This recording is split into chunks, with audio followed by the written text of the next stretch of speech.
Ontsmetten, looproutes en een eigen potlood deze verkiezingen. Het is vrijdag 19 februari. Dit is Zeeland Nu. Organiseren verkiezingen is vooral veel aanpassen. Vakantieparken goed gevuld, ondanks reisbeperkingen. En werkzaamheden Nieuwersluis minder zichtbaar. Goedenavond. Over een kleine maand is het zover. Dan zijn de Tweede Kamerverkiezingen. En om ervoor te zorgen dat iedereen coronaproof naar de stembus kan, zijn er veel aanpassingen nodig. Maar daardoor zijn niet alle stembureaus geschikt. En als ze dat wel zijn, moet er ook nog van alles worden geregeld. In Terneuzen zijn ze er al druk mee bezig. Er zijn extra mensen voor ingezet, zoals deze stagiair. Wat we gedaan hebben is met pijlen aangebracht hoe mensen moesten lopen. We hebben desinfectiepalen neergezet op de plekken waar de mensen binnenkomen en naar buiten gaan. Mondmaskers worden verplicht. Overal moet genoeg afstand tussen zitten. Is het daarmee veilig om te gaan stemmen? Ja, als het goed is, wordt alles gewoon super veilig. Als mensen op elkaar letten, dan komt het helemaal goed. We zijn ook naar al die locaties geweest. Daar hebben we een team voor samengesteld. En die locaties zijn op toegankelijkheid getoetst, maar ook getoetst op het coronaproof inrichten. En dat is gelukt. Verschillende stembureaus zijn 2 dagen extra open, ook op de maandag en de dinsdag, om ervoor te zorgen dat het niet te druk wordt. Op de website wordt aangegeven waar het druk is of waar het juist niet druk is. Elk stembureau houdt dat bij. Ja, dat klopt. En dat heeft alles te maken met een goede spreiding te krijgen over die dagen. En dan nog het bekende rode potloodje, wat iedereen gebruikte. Ja, nou daar hebben we ook aan gedacht, want ja, die potloden die zouden allemaal schoongemaakt moeten worden. En dat is natuurlijk een behoorlijk karwei. We hebben daarom gekozen om 30.000 potloodjes te kopen. En die geven we mee aan de kiezer. Ja, dat is een mooi souvenir. Maar ondanks de maatregelen leeft er ook het idee dat de opkomst wel eens veel lager zou kunnen uitvallen, omdat mensen eenvoudigweg niet durven te gaan stemmen uit angst om een besmetting op te lopen. Maar er zijn juist ook mensen die zeggen dat dit wel eens reuze mee zou kunnen vallen. Ik denk dat veel mensen toch heel graag naar de stembus willen gaan om zich uit te spreken over het kabinet, over het regeringsbeleid, over hoe ze de coronacrisis hebben aangepakt. Maar natuurlijk ook bijvoorbeeld de toeslagenaffaire. Dat is natuurlijk toch een enorm belangrijk onderwerp. Dus al met al denk ik dat zeker net zoveel mensen gaan opkomen met de verkiezingen als 4 jaar geleden. Dat effect zal het mogelijk wegblijven van mensen uit angst voor besmetting over stemmen? Ja, dat denk ik wel. En je ziet natuurlijk ook dat er allerlei extra voorzieningen zijn gemaakt. Mensen kunnen over meerdere dagen stemmen. Mensen kunnen ook per post stemmen. Dus ook op die manier wordt denk ik voorkomen dat de opkomst enorm omlaag gaat. Zou het niet beter zijn om de verkiezingen uit te stellen? We vragen mensen al bijna een jaar lang om thuis te blijven. En nu vragen we miljoenen mensen om toch de straat op te gaan stemmen. Ja, dat is natuurlijk altijd een afweging. Maar ik denk ook dat heel veel mensen zich heel graag willen uitspreken over het beleid. En mensen gaan natuurlijk toch ook nog wel naar de supermarkt en dergelijke. Hè? Dus die angst is ook weer niet zo groot. En de risico's zijn ook weer niet zo groot dat je moet zeggen van we stellen het uit. En een Zeeuws touringcarbedrijf heeft ook iets bedacht om het stemmen coronaproof te laten verlopen. Zij bouwen 30 van hun touringcars om tot stembus, die op willekeurige plaatsen kunnen worden ingezet. Hier bij de voordeur stapt men in. Hier kunnen de handen gedesinfecteerd worden. Je stapt naar binnen. Hier bij het stembureau ontvang je het stembiljet van de stemmedewerker. Je brengt hier je stem uit op het geïmproviseerde bureau. Je pakt je stembiljet en je gooit hier je stembiljet in de stembus. De gemeente Haarlem heeft al 5 stembussen besteld en die opdrachten zijn meer dan welkom, want het touringcarbedrijf leidt op dit moment door de coronacrisis 40% omzetverlies. Het is gewoon een keiharde klap. Ja, we hebben vorig jaar een faillissement achter de rug gehad en toen is er een doorstart gemaakt. Dus wij zijn een nieuwe onderneming en wij hebben geen ondersteuning vanuit de overheid. Maar goed, we zijn weer een jaar verder met z'n allen de schouders eronder en we gaan er gewoon voor. Vooralsnog hebben zich geen Zeeuwse gemeenten gemeld voor deze stembus.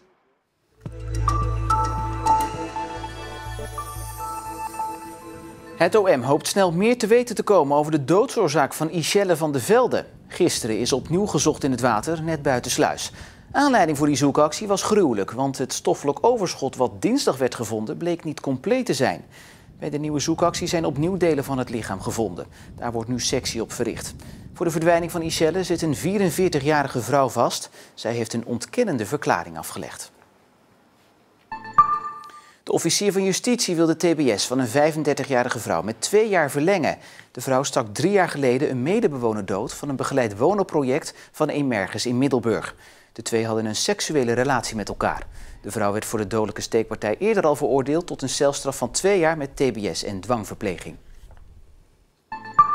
De Zeeuwse vakantieparken doen goede zaken in de voorjaarsvakantie. Ondanks de lockdown en het ontbreken van buitenlandse gasten zijn er veel boekingen.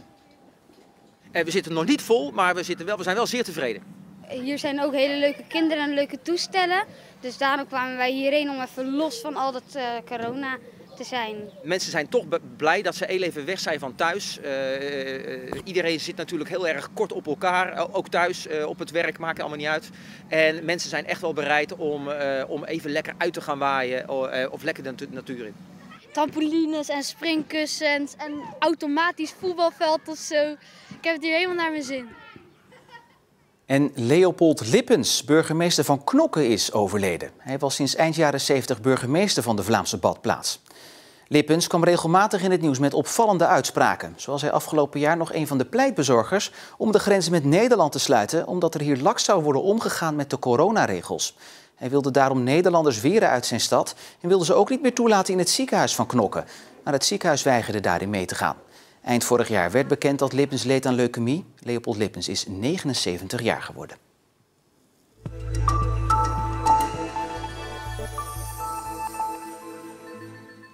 Artiesten en beroepsmuzikanten hebben het momenteel zwaar. Door alle maatregelen kunnen ze amper optreden en velen zitten werkloos thuis. Ook saxofonist Franklin Schiemann uit Middelburg merkt dat de impact groot is. Alleen valt hij het niet negatief, maar juist positief op.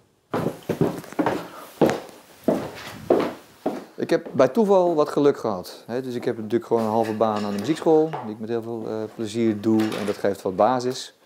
En als ik dan oplet en niet te veel op vakantie ga, dat soort zaken. Natuurlijk een aantal kosten lopen ook terug, hoef minder te reizen, dat soort dingen. En nou ja, goed, dat maakt dat ik nu een buffer had waarmee ik het, nou ja, laten we, tot de zomer kan ik het wel gewoon netjes uithouden. Als ik een beetje oplet.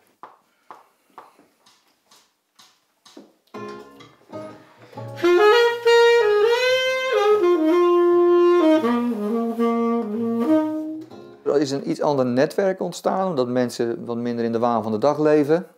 Dus mensen gaan wat op zoek naar andere contacten, andere manieren van samenwerking. En daar heb ik wel wat dingetjes door op mijn pad gekregen, zoals onder andere de samenwerking met Raw Roots bijvoorbeeld. Afgelopen periode flink optreden, Paradiso, Melkweg, Het Paard, dat soort dingen. Nou, daar kom je anders ook niet zomaar, hè? En in dit geval kwam dat toevallig op mijn pad, dus dat is wel tof. En je hebt wat meer tijd om na te denken over wat je in de toekomst eventueel anders wil gaan doen. Een soort reset.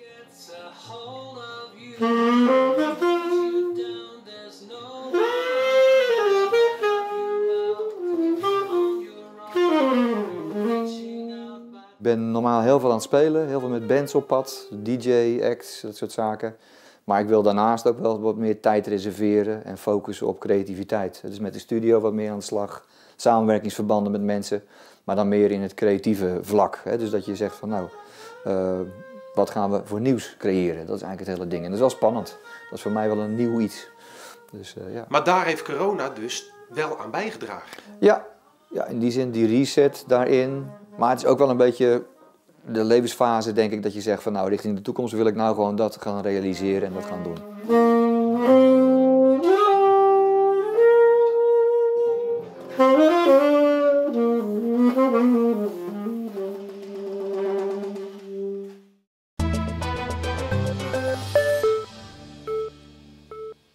Vorig jaar was er van alles te zien op en rond het bouwterrein van de Nieuwe Sluis in Terneuzen. Het was daarmee een walhalla voor liefhebbers van grote bouwprojecten. Maar dit jaar is dat anders, want het werk concentreert zich nu vooral in en rond een diepe bouwput. Daar wordt in totaal meer dan 300.000 kuub beton gestort. Het diepste punt hebben ze hier in Terneuzen al lang bereikt. En in China, daar worden de sluisdeuren en de bruggen gebouwd. Het lijkt dus alsof het hier in Terneuzen een beetje een dode boel is. Alsof er niets gebeurt aan de bouw van de Nieuwe Sluis. Niets is minder waar. De werkzaamheden gaan gewoon door en daarin is beton het sleutelwoord. Want voor de bouw van de Nieuwe Sluis is zo'n 300.000 kubieke meter beton nodig. Voor de veiligheid is er zelfs een betoncentrale op de bouwplaats. Er is enorm veel beton hier te leveren en ook een beetje uit veiligheidsoverwegingen om zo weinig mogelijk verkeer op de baan te hebben we die centrale vlak bij de werken ingepland. Er zijn weken dat we elke dag beton draaien en sporadisch ook 's nachts. Maar dat is sporadisch, dat is als er heel grote storten zijn. Dus dat is gemiddeld 1 keer, 2 keer per maand dat die ook 's nachts draaien. En waar gaat dat beton vervolgens allemaal in? Momenteel grotendeels in het buitenhoofd en het binnenhoofd. Dat zijn echt de structuren van de deurkassen en de brugkelder. Die werkzaamheden staan vooral de komende maanden op de planning. Het zijn niet zomaar klusjes. Ze moeten zorgvuldig worden uitgevoerd. Het is heel secuur werk. We moeten voorstellen dat je 325.000 kub beton gaat storten. Dat is een enorme berg. Maar ja, die kan je niet zomaar ergens neergooien. Dat gaat allemaal in stukjes, in moten. En elke moot wordt erg keurig van tevoren ingemeten. Een heleboel betonijzer gaat er eens in. En vervolgens wordt dat in stukken opgebouwd. Voor de betonwerkzaamheden zijn extra veel arbeiders nodig. Maar in coronatijd moet er ook rekening worden gehouden met alle maatregelen. Ook op de bouwplaats. Om een voorbeeld te noemen, hier in de bouwput en de buitenkant, in het buitenhoofd. Er zijn 42 betonvlechters mee bezig momenteel. Maar dat kunnen er straks 60 worden. Oorspronkelijk hadden we aan 80 of 100 man gedacht.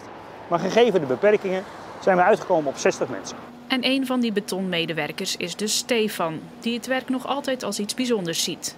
Zeker bij zo'n groot project als de bouw van de nieuwe sluis. Elke dag is anders, is nooit saai. En het is ook heel verrijkend om Belgen en Nederlanders en nog andere nationaliteiten te laten samenwerken. Dus we leren van elkaar, er zijn ook wat cultuurverschillen en daar proberen we het beste van uit te nemen en te bouwen volgens de beste methode. Alleen zijn de werkzaamheden voor omstanders momenteel moeilijk zichtbaar, want ze gebeuren allemaal in deze diepe bouwput.